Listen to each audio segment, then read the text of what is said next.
31. Ceux qui arriveront un peu en retard parce que voilà, ça continue d'augmenter, mais prendront le train en marche. Je vous remercie encore Nathalie et Frédéric pour la présentation qui arrive donc sur CFE et CVAE. Je crois que je laisse la main d'abord à Frédéric. C'est vous qui allez introduire. Et je vous souhaite à tous un bon café fiscal. Eh bien, bonjour à Merci, tous. merci. Donc, aujourd'hui, bonjour Nathalie. Alors, nous allons nous Bonjour partager Frédéric. cette animation sur donc CFE, CVAE. Alors, c'est pas le sujet le plus sexy de la planète, on est d'accord. Mais par contre, ben, c'est un sujet d'actualité puisque, comme vous le savez, les cotisations sont à payer pour la CFE au plus tard le 15 décembre 2023. Donc, on va faire un petit tour de la CVAE à la fin et de la CFE pardon, dans un premier temps. Voilà, donc pour qui et comment cette CFE? Eh bien, les avis d'imposition, je viens de vous le dire, donc, sont disponibles sur le compte fiscal du contribuable, donc en ligne, et l'échéance est à payer au plus tard le 15 décembre 2023. Donc, bien évidemment, il s'agit de vérifier si on est redevable de cette imposition et que l'identification donc est bien exacte, puisque en cas de changement d'exploitation, de changement de lieu de commune ou de changement de local, eh bien, il pourrait y avoir un changement effectivement de cette CFE.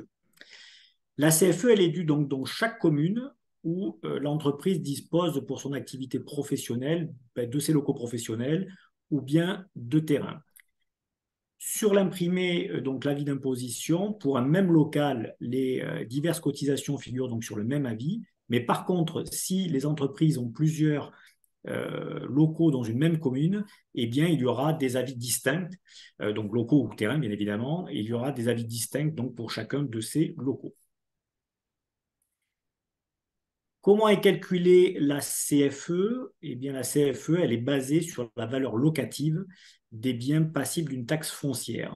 Et alors, la base de référence, c'est surtout ça qui effectivement nous interpelle, c'est qu'elle a été calculée sur la base des loyers moyens au 1er janvier 2013. Et depuis lors, il y a une revalorisation chaque année de cette CFE. Pour autant, il est possible, et on le verra tout à l'heure, et notamment avec Nathalie, de bénéficier de certaines réductions, donc soit pour la création d'établissements, soit parce qu'on a certaines activités, notamment les artisans, les bateliers, les coopératives agricoles et les unions agricoles. La période de référence. Alors, la période de référence, c'est celle où l'établissement est déjà exploité par le même exploitant au 1er janvier 2021 ou bien au cours de l'année 2021, dans l'hypothèse où les exercices d'activité ne coïncideraient pas avec l'année civile. Que se passe-t-il en cas de création d'établissement en 2021? Eh bien, ce sont les éléments que vous avez déclarés dans la déclaration 1447M, qui normalement a dû être souscrite au plus tard le 3 mai 2022, donc en cas de création d'établissement en 2021. Si par contre l'établissement a été créé en 2022, donc, tout à l'heure je vous disais que la période de référence était à partir du 1er janvier 2021, eh bien ce sont les éléments que vous avez déclarés sur la 1447C qui, elle, a été souscrite au plus tard, le 31/12/2022. Et enfin, s'il y a un changement d'exploitation au 1er janvier 2023, c'est l'ancien exploitant qui ne doit pas être taxé en 2023. Donc, petit point de vigilance, donc la valeur locative des immobilisations acquises à la suite d'apports, de scission, de fusion de sociétés ou de cession d'établissements ne peut être inférieure à certains seuils. Là, je vous renvoie à la documentation pour voir les différents seuils qui sont prévus dans ces cas particuliers d'opérations juridiques qui auraient pu intervenir. Autre cas particulier, ce sont les biens qui ont été rachetés à l'issue d'un contrat de crédit-bail ou en location après une cession par l'entreprise. Dans ce cas-là, donc, on précise que la valeur locative des biens immobiliers de ces établissements industriels qui ont été acquis à l'issue d'un contrat de crédit-bail immobilier ne peuvent être inférieures à la valeur retenue au titre de l'année d'acquisition pour les acquisitions postérieures au 31 décembre 2006. Donc la valeur à prendre en compte, eh bien, c'est celle qui en fait a été retenue pour l'imposition du crédit bailleur, donc, et non pas du locataire, au titre de l'année d'acquisition. Voilà, particularité sur les biens qui ont été pris en crédit bail immobilier. Ensuite, on a éventuellement aussi la situation des locaux à usage mixte, c'est-à-dire qui sont des locaux à usage à la fois d'habitation et à la fois professionnel. Donc, il est précisé que si les locaux privés et professionnels sont distincts, bien évidemment, la valeur locative des pièces à usage professionnel est celle qui est imposée à la CFE et non pas la partie privée d'habitation qui, elle, relève de la taxe d'habitation. Donc, les locaux sont considérés comme distincts s'ils ne font pas partie intégrante de l'habitation personnelle du redevable ou s'ils font partie de l'habitation personnelle du redevable mais sont équipés d'aménagements particuliers qui les rendent impropres à l'habitation et donc qui relèvent plutôt d'une activité et d'une utilisation professionnelle. Si jamais on n'est pas capable de faire la séparation entre la partie privée et la partie professionnelle, eh bien, on a un risque effectivement d'une taxation simultanée à la CFE, à la taxe d'habitation. Donc, il faudrait se rapprocher ensuite du service des impôts pour bien expliquer que les locaux sont distincts et qu'on est capable de bien isoler la partie privée qui relève de la taxe d'habitation et la partie pro qui, elle, relève de la CFE. Quid des locaux meublés? Alors, il peut y avoir des exonérations pour les locaux meublés dans les cas suivants. Soit les personnes louent accidentellement une partie de leur habitation personnelle, donc l'exonération, ou une partie de leur habitation principale est louée, mais il faut que les pièces louées constituent la résidence principale du locataire. Autre cas, ce sont les locaux qui font partie de leur habitation personnelle, mais qui sont classés comme meublés de tourisme. Et tout ou partie de leur habitation personnelle dans des conditions autres que les trois cas que nous venons de voir. Et il s'agirait par exemple de location ou de sous-location épisodique de résidences secondaires.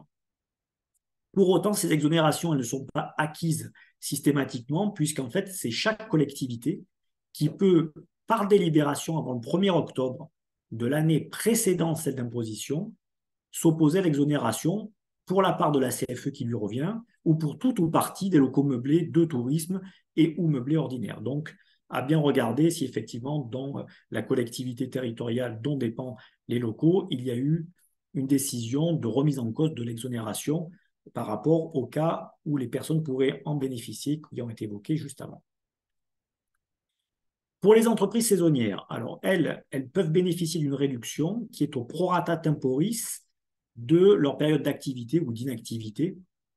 Et il s'agit d'entreprises qui sont limitativement énumérées. Donc on parle bien évidemment des hôtels de tourisme classés, des cafés, des restaurants, des établissements de spectacle ou de jeux, les petites coquilles, des établissements thermaux et les discothèques, et selon les délibérations des communes pour les parcs d'attractions et de loisirs. La réduction ne s'applique pas aux loueurs en meublé, vous devez certainement en avoir beaucoup aussi en clientèle, parce qu'elle est réservée, cette réduction, aux entreprises dont la durée annuelle d'ouverture est comprise entre 12 et 41 semaines. Les réductions de la base d'imposition. Alors, en cas de création d'un nouvel exploitant, la base est réduite de 50% pour la première année d'imposition. Il y a création d'établissement. Donc, qu'est-ce qu'on entend par création d'établissement? Eh bien, si l'activité est différente de celle exercée dans le même local par le prédécesseur, s'il y a eu un transfert d'activité dans une autre commune, lorsqu'aucune activité n'était préalable exercée dans le nouveau lieu d'implantation, ou lorsque l'activité transférée est différente de celle exercée par le précédent occupant. Dernier cas, c'est la reprise d'une activité imposable après une période de suspension d'au moins 12 mois consécutifs pour qu'on considère qu'il y ait de nouveau une création d'établissement. Une particularité pour les artisans, notamment donc les artisans qui sont immatriculés au registre national des entreprises en tant qu'entreprise du secteur des métiers et de l'artisanat, ainsi que les entreprises de la batellerie artisanale immatriculées à ce registre. Donc, s'ils ne sont pas exonérés de CFE, s'ils ont employé 3 salariés au plus au cours de l'année 2021 ou 2022, eh bien, ils peuvent bénéficier d'une réduction, alors dont les montants sont les suivants. Donc 75% s'ils emploient un salarié, 50% s'ils emploient deux salariés, 25% s'ils emploient trois salariés ou plus. La réduction de 50% de la base, pardon, excusez-moi, je suis allé trop vite. Donc, une réduction de 50% de leur base d'imposition pour les coopératives agricoles et leurs unions, donc les sociétés d'intérêt collectif agricole. Donc, on est vraiment sur la situation des artisans et des situations agricoles. L'imposition à la base minimum, alors tous les redevables de la CFE sont susceptibles sont susceptibles d'être assujettis à la cotisation minimum. Alors celle-ci, elle est établie au lieu d'établissement principal à partir d'une base dont le montant est fixé par le conseil municipal. Donc vous voyez, c'est encore la collectivité qui décide selon un barème qui est là aussi revalorisé chaque année en fonction de l'indice prévisionnel des prix. La base minimum se substitue dans ce cas-là à la base nette de l'établissement principal si elle lui est supérieure. Sont redevables de cette cotisation les contribuables passibles de la CFE dont l'établissement principal a une base nette nulle. C'est le cas notamment des loueurs de fonds de commerce, ou si jamais elle est très très faible, loueurs de meublés qui ne seraient pas exonérés, puisqu'on a vu tout à l'heure qu'ils pouvaient éventuellement être exonérés ou pas. La cotisation minimum, donc, elle n'est pas due pour les redevables de la taxe pour frais de chambre et des métiers, il manque un petit T, et de l'artisanat, assujettis au seul droit fixe, et pour les contribuables qui réalisent un chiffre d'affaires ou des recettes inférieurs à 5 000 euros. Je vais passer la main à Nathalie pour prendre la suite et nous parler de la cotisation lycée, puis des particularités. Est-ce que Nathalie, tu peux prendre la main? Nathalie?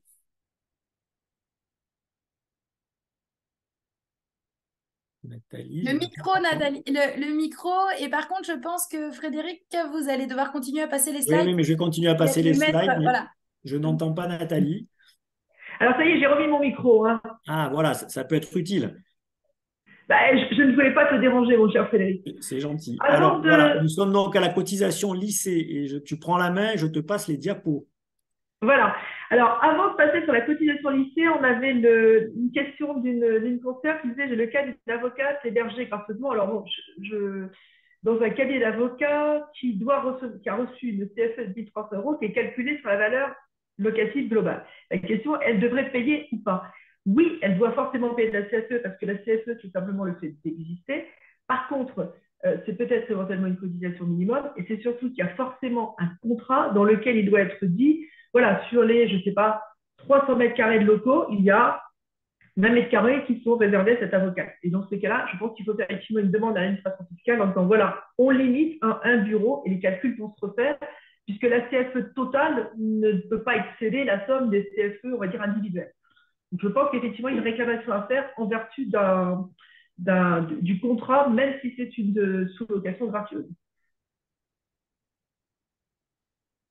Alors, je rebondis aussi sur la dernière question. Pardon? La cotisation lycée. Il y a une petite question aussi. Ah. Bonjour, est-ce que la CFE est à payer par un prestataire qui est toujours en clientèle, mais son adresse est à son domicile? Oui, parce que il faut payer une CFE. Et effectivement, son adresse principale est son domicile. Et donc, à son domicile, c'est pareil, il a dû dire à l'administration fiscale qu'il utilisait un bureau de tant de mètres carrés. Et donc, ça va lui faire payer la CFE. D'ailleurs, de l'autre côté, alors, même si taxe d'habitation n'existe plus, mais effectivement, ça devrait réduire à 10 concurrence la taxe d'habitation. Donc oui, on en paye quand même si on n'est pas souvent chez soi. Donc voilà, après, je te laisserai regarder les questions, Frédéric, et on y répondra au fur et à mesure. Donc maintenant, effectivement, on parle de la cotisation lycée. Donc, l'évaluation des locaux professionnels qui découlaient d'une révision, dont les résultats s'appliquent depuis 2017, a été prévue sur un lissage progressif qui se fait sur 10 ans, dans un sens comme dans l'autre. Puisqu'effectivement, on s'est rendu compte qu'on avait eu des réévaluations de CFE qui étaient très, très conséquentes. Et donc, vous avez dû voir apparaître sur toutes les cotisations, une cotisation lycée qui permet progressivement d'arriver alors soit au bon montant quand vous étiez trop bas, soit effectivement de baisser. Personnellement, nous, sur les clients, on a plutôt vu, nous, des cotisations lycée, mais qui sont en train de remonter graduellement. Alors, Voilà. Nathalie, avant qu'on passe à celle d'après, puisque c'était dans la continuité des questions que tu avais eues, alors donc là, il y en a une nouvelle. Donc, si on a un chiffre d'affaires de moins de 5 000 € annuels et que l'on a été taxé, sur quelles années peut-on obtenir un dégrèvement? Alors, on obtient, si c'est celle de 2023, et on le verra un petit peu plus tard, il n'y a que sur celle de 2022 et de 2023 sur lesquelles on pourra obtenir un dégrèvement. Toutes les autres, entre guillemets, sont perdues.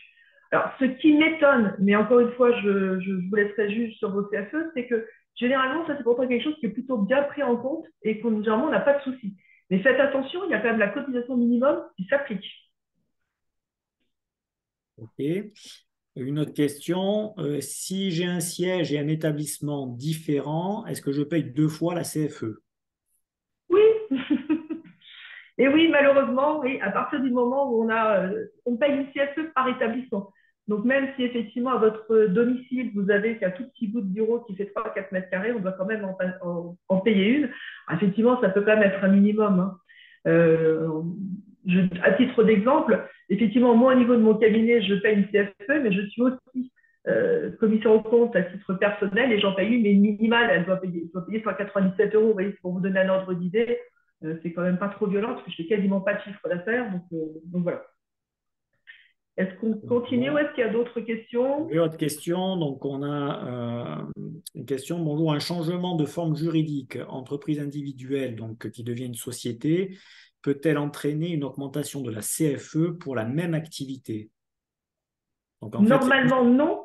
non, le changement juridique ne devrait rien changer. Normalement, non, mais le petit chose auquel il faut faire attention, c'est si éventuellement il y avait un changement de code APE et qu'éventuellement il passe un peu sur d'autres types d'activités. C'est souvent ça auquel il faut faire le plus attention, surtout quand vous avez des salariés. Mais même à ce niveau-là, ça peut éventuellement poser quelques difficultés à vous, effectivement, de bien regarder ça. Et alors, une dernière Donc voilà. question, avant de passer à la cotisation lycée. Donc, dans le cas d'un rachat anticipé d'un bien immobilier en crédit bail, comment obtenir la valeur retenue pour l'imposition par le crédit bailleur au titre de l'année d'acquisition? Il faut la demander au crédit bailleur parce qu'effectivement, vous ne pouvez pas la Je connaître pense aussi. si le crédit bailleur ne vous a pas donné l'acte d'acquisition et l'année où il a été acheté. Et normalement, ça doit comme être en possession du client, donc c'est des informations que vous devez avoir Qui par le doit être dans le client. contrat. Normalement, ça ne faut pas poser. Mais je sais, les clients ne donnent pas toujours tous les documents. On est bien tous placés pour le savoir. Alors, Tu peux c'est passer bon. à la suite? On peut Oui. passer à la suite. Donc, cotisation lycée. Hop, on passe à la suite. Tac, je suis allé un peu vite. Donc, les taxes pour frais de chambre de commerce et d'industrie. Alors, effectivement, vous le savez, vous avez la CSE, puis après, vous avez effectivement deux taxes. Donc, d'une part, la taxe pour frais de chambre de commerce et d'industrie, et d'autre part, taxe pour frais de chambre de métier et de l'artisanat. Donc, ce qu'il faut bien vérifier, c'est que l'administration fiscale a une tendance à taxer tout le monde et sur ces différentes taxes, mais on a quand même un certain nombre d'entités qui sont exonérées de cette taxe additionnelle. Nous avons les contribuables exerçant exclusivement une activité non commerciale. Un exemple tout bête, un cabinet d'expertise comptable, même s'il est en SRL, la CFE, effectivement, on en est totalement exonéré puisque c'est une activité non commerciale. Ensuite, vous avez les artisans, ils cotisent déjà la taxe pour frais de chambre de métier et d'artisanat, donc ils ne cotisent pas cette taxe-là, à partir du moment où ils sont inscrits, hein, bien entendu, sur le secteur des métiers et de l'artisanat. Les loueurs de chambres ou appartements meublés, et les sociétés coopératives agricoles, leurs unions et les SICA, ce qu'on avait vu un petit peu plus haut. Après, en ce qui concerne la taxe pour frais de chambre de métier et d'artisanat, donc elle est due par tous les chefs d'entreprise individuels et les sociétés soumis à l'obligation de s'inscrire au registre national des entreprises en tant qu'entreprise du secteur des métiers et de l'artisanat. Voilà, ou ceux qui demeurent volontairement inscrits à ce registre.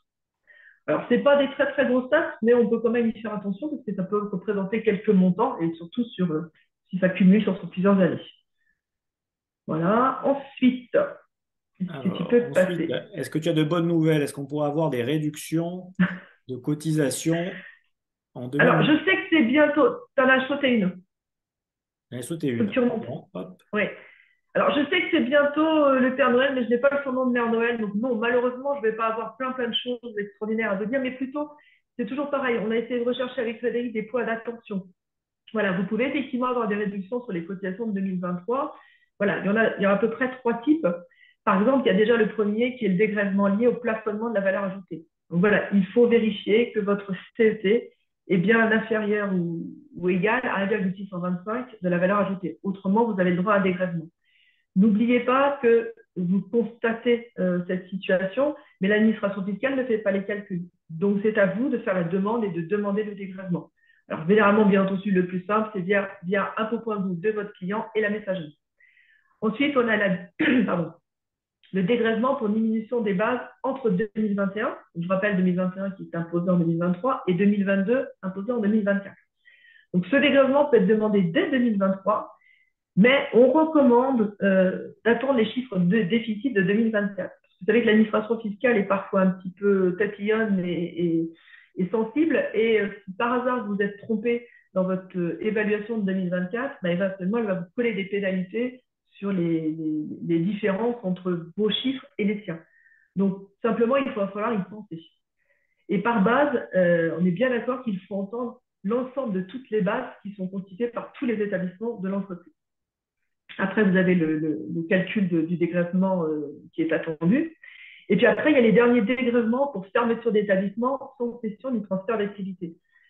Souvent, vous savez, on a des activités qui vont s'arrêter, par exemple, en 2023, et on dit aux clients, maintenant, ça va être compliqué de tout arrêter parce qu'on a toujours la CFE. Effectivement, il faut souvent attendre le moment où va arriver la CFE, mais dès qu'elle est arrivée, vous pouvez tout de suite dire, attention, mon client va s'arrêter et je ne dois que, par exemple, 3/12e ou 6/12e pour obtenir le dégrèvement et ne payer effectivement que la différence et pouvoir après tout clôturer. Je rappelle encore une fois que tous ces dégrèvements ne sont pas automatiques et donc doivent faire l'objet d'une réclamation. Alors, petite question, parce qu'il y en a plusieurs qui arrivent au fur et à mesure. La CFE est-elle due pour un local de stockage? Bien, oui. Je crois qu'on s'était posé la question et la réponse était oui. Parce que, alors souvent, le lieu de stockage, c'est également un lieu où vous avez le bureau et vous avez éventuellement un petit lieu un petit bureau. Et il me semble que oui, sachant que de toute façon, c'est aussi comment on va dire ça, un lieu de la production. Donc effectivement, pour moi, oui, ça en fait aussi partie. Alors, autre question. Si on a plusieurs sociétés domiciliées à son domicile, est-il normal de payer des CFE pour chacune des sociétés? Hors cotisation minimale. Alors, comme ça j'aurais dit oui, mais après, ça peut être intéressant de se penser sur la question. Je n'ai pas la réponse. Moi, c'est j'aurais vrai que dit oui spontanément, aussi, j'aurais mais dit oui. on va vérifier. Spontanément, j'aurais dit oui aussi parce que c'est pour chaque entreprise. Mais bon, c'est le même lieu d'imposition. Pour moi, oui, parce qu'à chaque fois, quand même, elles sont domiciliées, ce qui veut dire qu'elles ont donc quand même un établissement principal dont le domicile. Et normalement, ça doit dire qu'on est 1 m², 1 m², 1 m². Ouais, Après, peut-être que dans ces cas-là, va jouer le dégrèvement qui va être lié. Ah ben non, parce qu'on a des entreprises indifférentes. À vérifier, mais la solution serait oui, normalement. Alors, autre Dans un cas question. très particulier. J'ai un artisan sans salarié qui exerçait sous le régime de l'auto-entrepreneur et qui a opté pour le régime de la déclaration réelle. Il n'a pas reçu d'avis d'imposition CFE sur son espace impôt.gouv. Devons-nous faire les démarches, interroger le service des impôts, déposer une 1447 CK? Alors effectivement, là, dans ce cas-là, il faut effectivement déposer une déclaration pour expliquer le changement, sachant que sur l'année où il y a eu le changement, de toute façon, il va payer un bout de la CFE sur l'entreprise individuelle et un bout sur la société.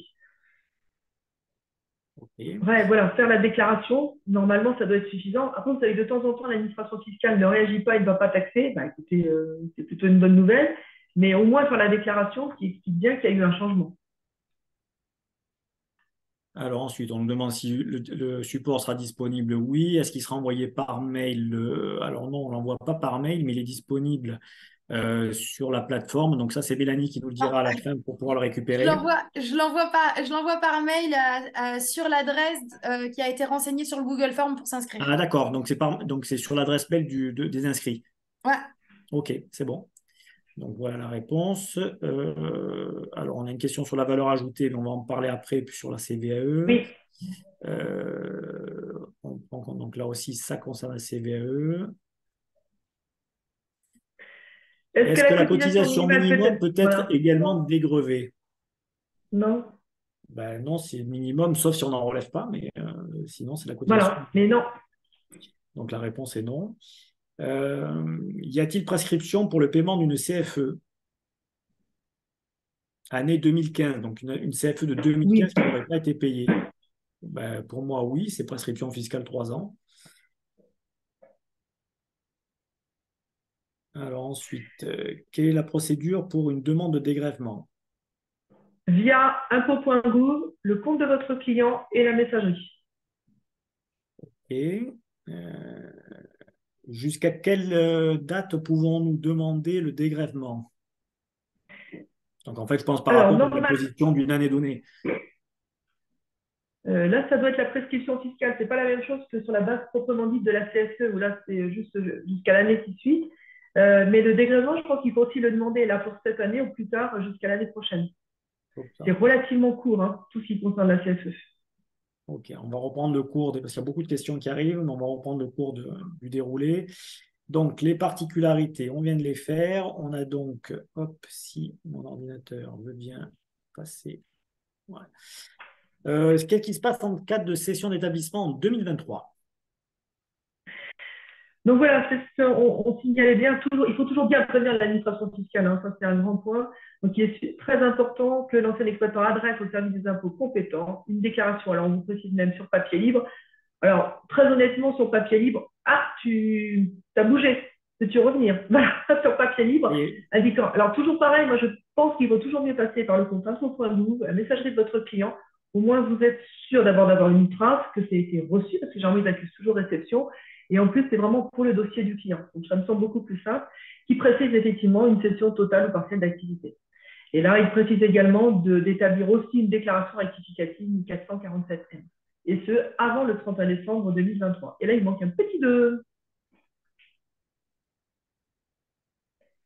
Alors maintenant, effectivement, on en parlait tout à fait au début. Pourquoi on a fait ce café fiscal à ce moment-là? C'est qu'effectivement, on a la date limite de paiement qui est fixée au 15 décembre. Donc, avec report, comme d'habitude, au premier jour ouvré qui suit cette date. C'est-à-dire, on a toujours des fois une ou deux journées en plus. Attention, le défaut de paiement, généralement, on reçoit une majoration de 5% dans le mois qui suit. Donc, faire très attention à ça. Ensuite, un autre élément, un certain nombre de nos clients peuvent être assujettis aux acomptes au 15 juin. Donc, si les acomptes n'ont pas été réglés, ou si les clients ont dit non, non, mais faites-moi un tout petit acompte, ça ne va pas aller aussi bien que ça, on risque toujours des majorations de 5% sur la différence entre les cotisations définitives et les cotisations qui ont été réellement effectuées.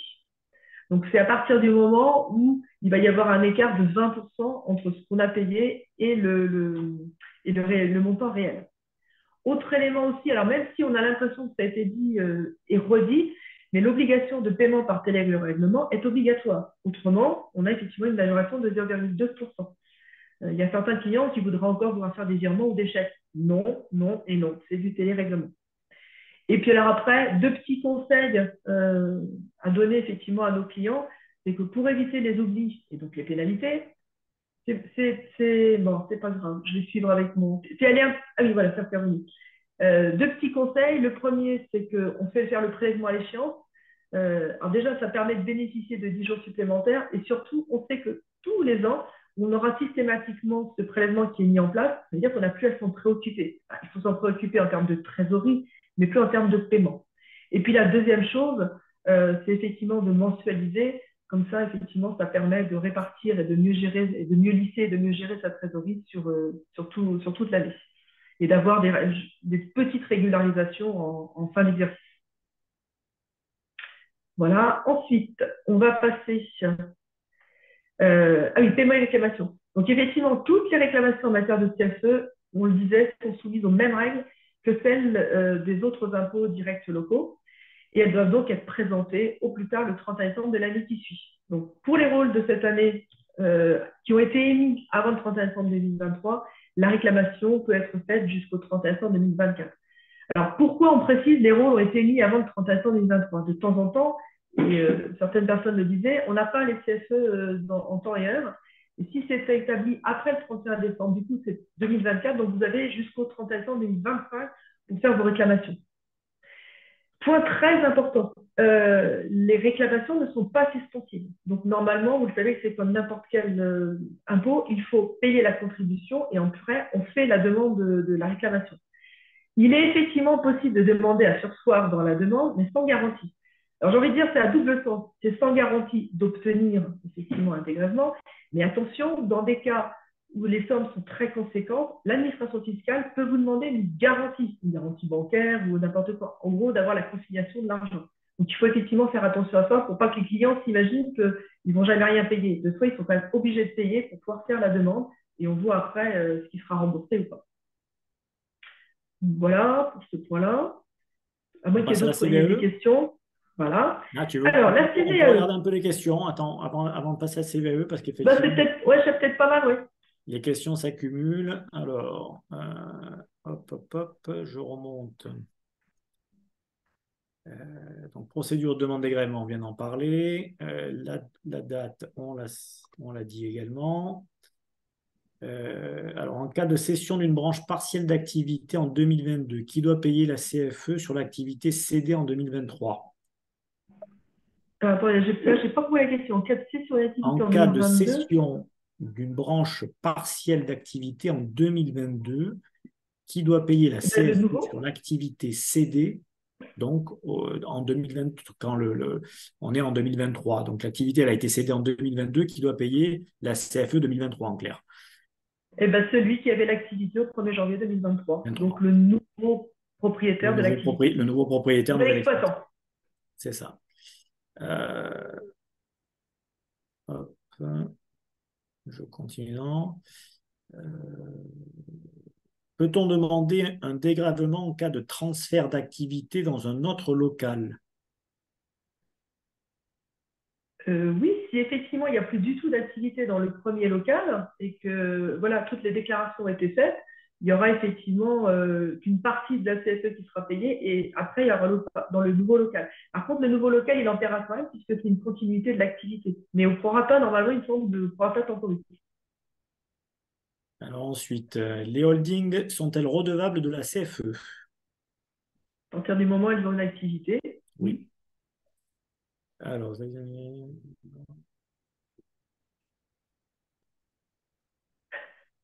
non, mais c'est une bonne nouvelle. Lorsque les avis de CFE sont à zéro, alors que les conditions d'exonération sont en pièces normales. A priori, non, mais après tout, c'est plutôt une bonne nouvelle. Il y a des fois, il ne faut pas aller chercher trop loin non plus. Hein. Ne soyons pas plus loin, Yannick. Alors là, une question, mais je ne saurais pas répondre, peut-être que tu le sais. Concernant l'effectif artisanal, si l'entreprise a comme seul salarié un apprenti, peut-elle bénéficier de l'exonération artisanale? Ce qu'on a vu tout à l'heure. Il me semble que oui. Il me semble avoir vu ça dans un l'apprenti, dossier. il est décompté comme un salarié? Oui, il me semble que oui. D'accord. Alors ensuite, donc, lors du dépôt de la 1447C, nous avons intérêt à déclarer un chiffre d'affaires prévisionnel inférieur à 5 000 euros, point d'interrogation, pour bénéficier d'une exo de fait de la CFE la deuxième année, car ils n'ont pas encore le CA réel, donc le chiffre d'affaires réel, et se basent sur cette déclaration de 1447.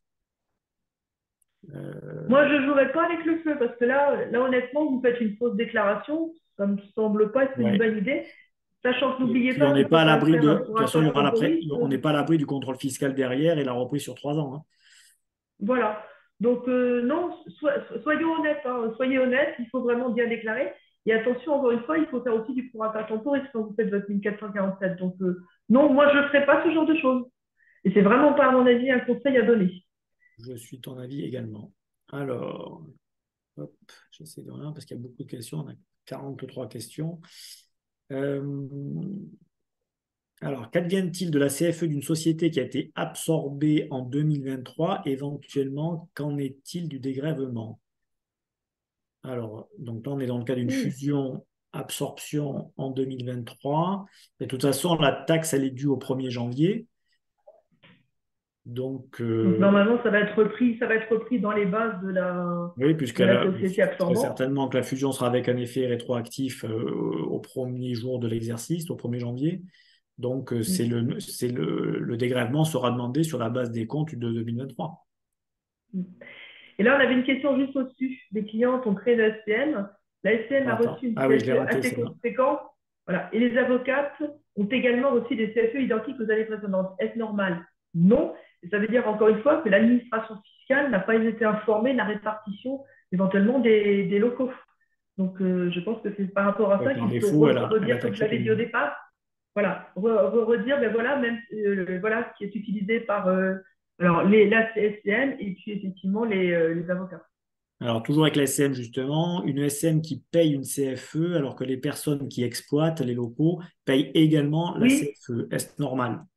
oui. Ça faisait partie des choses qui ont changé quand on est passé de la taxe professionnelle à la CFE, c'est que les cotisations peut être baissées, mais les personnes qui étaient assujetties à la CFE étaient beaucoup plus nombreuses. Et effectivement, maintenant, une SCM paye une CFE, ainsi que toutes les personnes qui en font partie. Alors, là, il y a une question, mais c'était la suite d'une première question. Donc, j'ai pas l'historique de la première, c'était sur le chiffre d'affaires. On va peut-être la zapper, celle-ci, parce que j'ai pas la question d'origine. CFE en ZFU, tu sais ça, Nathalie, ou pas? Alors, les ZFU, non. Les ZFR, j'aurais su Oui. répondre. Les ZFR, non. Bon, alors on regardera et on communiquera la réponse, parce que bon, là, c'est une question pointue, hein. Donc, la CFE en ZFU, Ouais. a-t-on droit à des exonérations et après combien d'années? Là, je ne connais pas la réponse non plus.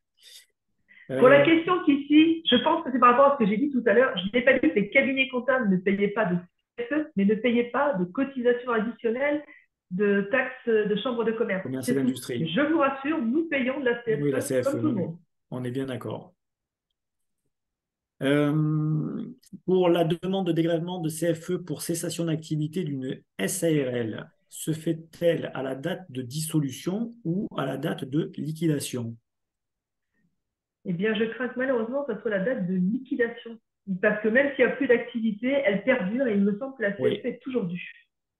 ben oui, parce qu'en fait, tant qu'elle n'est pas dissoute, on est en phase de liquidation, donc effectivement, elle est toujours en activité. Alors, hop, j'arrive presque au bout. Alors On aussi, croit arriver au bout. un cas un peu particulier aussi. Dans le cas d'un GIE qui exploite un centre médical sur une surface de 600 mètres carrés, est-ce que le GIE pourrait minimiser la surface relative proprement au GIE afin de ne pas supporter la CFE de l'ensemble du centre médical? Ah oui, parce qu'en fait, oui, il Je y a le vois GIE pas qui est au sein comment. du centre médical. Donc, c'est le groupement qui a son siège en quelque sorte là. Euh,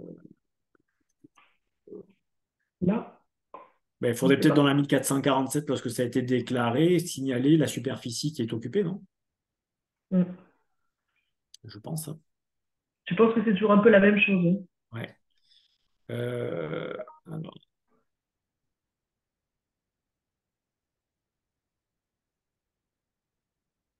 bon, là, justement, alors, on a quelqu'un qui nous pose une question, là aussi un peu pointue. Bonjour. Et pour l'intégration des différents dispositifs d'exonération, donc zone AFR, BUD, QPV, ZRR. Alors, il y a peut-être ZRR où tu peux dire quelque chose, puisque tu nous as dit que tu avais Effectivement, normalement, les pratiqué. ZRR, c'est les 5 premières années que vous êtes totalement exonérés et après, c'est 75, 50 et 25. Un petit conseil comme ça, c'est plutôt d'ordre général, c'est qu'effectivement, vous n'êtes pas obligé de demander cette exonération, vous pouvez le faire directement sur vos déclarations. Il n'empêche que dans tous les dossiers que j'ai pu avoir ou à récupérer, vous avez un questionnaire que vous pouvez compléter et renvoyer à l'administration fiscale qui permet, alors normalement l'administration fiscale vous répond, alors bien entendu elle vous répond quasiment toujours oui, etc., mais à condition que vous ayez été le plus transparent possible sur toutes les conditions et que donc du coup vous aurez effectivement bien cette exonération. Mais je vous conseille vivement de remplir ce questionnaire et de l'envoyer à l'administration fiscale avant pour, on va dire, sécuriser votre dossier et puis aussi sécuriser votre client. Alors, on va reprendre le déroulé parce que le temps tourne et que nous sommes à la CVAE, Nathalie. Voilà, nous passons à la CDE.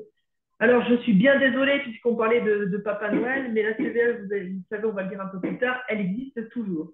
Donc déjà, première chose, elle est Oui, le mais elle va deuxième élément disparaître quand même. constitutif. Elle va disparaître. Oui, mais tu sais, il y a des choses qui se reportent, qui se reportent, hein. On Hmm. en a connu des choses comme ça. Donc, c'est le deuxième élément constitutif de la CFE, puisqu'on avait la CFE et maintenant on fait la CVAE. On est imposable à la CVAE quand le chiffre d'affaires est supérieur à 152 500 euros, mais on se rend compte que dans les faits, on est assujetti que lorsque le chiffre d'affaires est supérieur à 500 000 euros, puisqu'il y a un phénomène de dégrèvement entre ces deux chiffres d'affaires. On reprend les principes en disant que si effectivement exonération de la CFE, on est également exonéré de la CVAE. L'un enduit systématiquement l'autre. Donc la période de référence, et là ça va répondre, je pense, à un certain nombre de questions qui nous ont été posées. La période de référence pour le calcul, c'est le CA et la valeur ajoutée produite lors de l'année d'imposition ou lors du dernier exercice de 12 mois au cours de cette même année.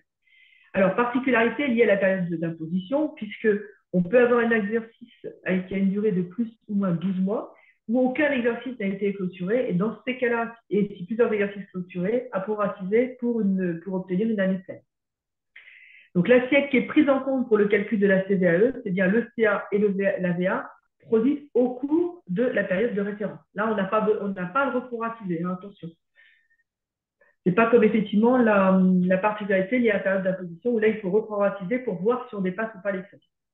Après, on vous a mis le petit tableau récapitulatif donc actuel pour vous donner effectivement le calcul des différents CVAE. Et je pense qu'on peut directement passer à la diapositive qui suit. Voilà. On vous disait que la fin de la CVAE est annoncée pour 2024, donc elle est reconduite, enfin vraisemblablement reconduite, mais comme généralement quand ils nous le prévoient, ils nous le font, et qu'elle sera définitivement supprimée en 2027. C'est pareil, on vous a remis le petit tableau avec les différents chiffres jusqu'à effectivement 2026. Vous voyez bien que progressivement, ça descend. Le taux de cotisation diminue au fur et à mesure. Pardon? J'ai dit le taux de cotisation diminue au fur et à mesure. Voilà, là, on vous l'a remis. Voilà, vous voyez, on descend progressivement de 2024, on sera à 0,26, voilà, à 0 en 2027. On vous rappelle que toutes les entreprises qui ont un chiffre d'affaires inférieur à 2 millions d'euros bénéficient d'un dégrèvement de CVAE de 250 euros. Et on vous dit effectivement, afin d'accompagner la suppression progressive de la CVAE, le dégrèvement sera ramené à 188 en 2024, à 125 en 2025 et à 63 en 2026. Et après, en 2027, on ne paiera plus rien. Idem, le taux de plafonnement de la CET sera progressivement abaissé à 1,625 en 2023 et à 1,25 en 2026. Voilà. Et après, le montant minimum de la CVAE, donc le cas relativement classique où on dépasse juste les 500 000 euros de chiffre d'affaires, vous avez dans ces cas-là qu'un minimum de 63 euros à payer qui a effectivement diminué au fur et à mesure des années. Et on rappelle également que les acomptes sont obligatoires au 15 juin et au 15 septembre, 50% de la CVAE N-1 si la CVAE N-1 était supérieure à 1 500 euros. Okay. Alors, on est arrivé à la fin. Alors, comme il nous reste, allez, on est quasiment au temps. On a bien tenu le timing. Il est 14h14. On va regarder encore peut-être une ou deux questions parce que les questions ont continué à être posées. Alors, où est-ce que je me suis arrêté tout à l'heure? Alors, pour ceux qui font du Airbnb, ils sont soumis à la taxe d'habitation ou à la CFE? C'est ouf. C'est pas et, c'est ouf. Et à la CFE, oui, à la taxe d'habitation ou à la CFE, oui, on est d'accord, c'est où. Voilà, c'est ouf. De toute façon, on a dit aussi qu'il y avait le problème de la location temporaire. Il faut regarder le nombre de semaines de location, il faut regarder si effectivement c'est l'habitation principale ou si ça constitue l'habitation principale du locataire. Donc, c'est tous ces critères-là qu'il faut revoir quand même. Alors, ensuite. Ça, c'est une question extrêmement intéressante et généralement, je la vois plus dans la taxe sur les surfaces commerciales. C'est quels documents demander pour contrôler les surfaces. Généralement, l'acte d'acquisition, c'est relativement bien. Ou après, c'est éventuellement, si vous avez eu à faire des divisions parcellaires, c'est un acte éventuellement fait par des géomètres. Mais ça, c'est effectivement toujours un sujet un petit peu compliqué. Et je le redis, hein, c'est surtout valable dans les taxes pour les surfaces commerciales. Il y a des choses éventuellement à enlever. Ok. Alors, je regarde s'il y a d'autres questions. Donc, il y a des commentaires, mais pas toujours des questions. Alors, j'ai une réponse là de Orlando qui nous dit « La répartition a bien été donnée au SCE, malheureusement ». Alors là, effectivement, après, c'est à vous de voir s'il faut faire une nouvelle réclamation ou s'il faut poursuivre. Là, après, c'est dans le contexte de votre dossier que vous pourrez juger. pour nous, c'était déjà une bonne chose, c'est effectivement d'être sûr que l'administration fiscale ait bien les notions de surface. Alors, dernière question justement d'Orlando, puisqu'il avait apporté un complément d'information, donc il a droit à une dernière question. Donc il dit, du coup, je n'ai pas compris votre réponse. Est-ce que, donc on revient au cas de la SCM avec nos avocats, est-ce que la SCM doit être soumise à la CFE? Point Oui. d'interrogation. Les avocates doivent être-elles exonérées? Alors, j'ai juste une question. On est d'accord que ce sont des avocats qui ont créé une SCM. Donc, les avocats vont payer la CFE et la SCM va en payer une aussi. Ok, bon, bah, écoute, il reste quelques questions, on essaiera d'y répondre et de les mettre donc avec le lien. On a tenu notre timing, il est 14h16, donc nous avons respecté le déroulé. Le prochain café fiscal donc portera sur la rémunération donc dans les sociétés d'exercice libéral donc applicables en 2024, puisque vous savez qu'il y a des changements en la matière. Et donc, nous vous donnons rendez-vous le 19 décembre pour un prochain café fiscal à 13h30 jusqu'à 14h15. Je vous rappelle également qu'il y aura un premier café patrimonial, puisque nous lançons les cafés patrimoniaux à partir du mois de décembre. Ce sera le 7 décembre et il aura lieu tous les trimestres. Donc, le café fiscal tous les mois, un café patrimonial tous les trimestres. Vous avez également les cafés du numérique et bien évidemment ce que nous avions en historique, c'est-à-dire le café social. Je vous souhaite une très bonne après-midi. Merci Nathalie pour cette co-animation. Merci Mélanie. Et Merci. donc, nous vous faisons passer le support que nous venons de vous dérouler. Merci à tous. Bonne journée. Merci Bonne à journée. tous. Merci. Bonne journée. Merci Nathalie et Frédéric. Au revoir. Merci Mélanie. Merci Frédéric. Au revoir.